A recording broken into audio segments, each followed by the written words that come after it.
Hello guys, good morning. তো আজকে হচ্ছে আমাদের ডেলি ব্লগের 80 নাম্বার ভিডিও। আর আজকে আমরা চলে এসেছি ভাই স্কুলে। আর এই যে হচ্ছে আমি আজকে আমাদের স্কুলে চলছে ফুড ফেস্টিভ্যাল পুরো, ঠিক আছে। তো দেখা করাই দাঁড়াও আমাদের কমার্সের হেড স্যার ভাই, আমাদের কমার্সের হেড স্যার, ঠিক আছে। তো চলো এবার ফুড ফেস্টিভ্যালে আমরা চলে যাই। ফুড ফেস্টিভ্যালে কিন্তু প্রথমেই ভাই দোকান চালু হচ্ছিল কফি দিয়ে।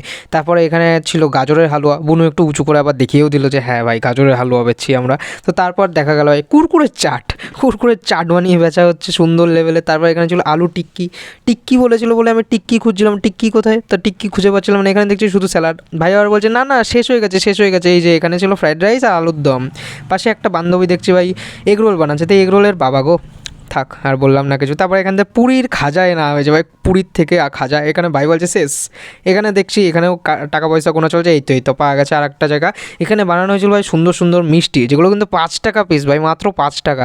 ভাবা যায়, সবই প্রায় শেষ। আর এখানে তৈরি কী হচ্ছে দেখি, এখানেও ভাই টাকা পয়সায় গোনা চলছে। আর এখানে চা হচ্ছিলো ভাই সিমাইটাও মোটামুটি শেষই হয়ে গেছে।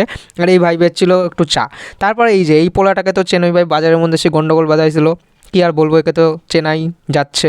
তারপরে ভাই বানাচ্ছিল ভাই একদম বড়ো সাইজের ফুচকার মধ্যে অনেক কিছু দিচ্ছিলো, মালপত্র দিয়ে ভরে টরে দিচ্ছিলো।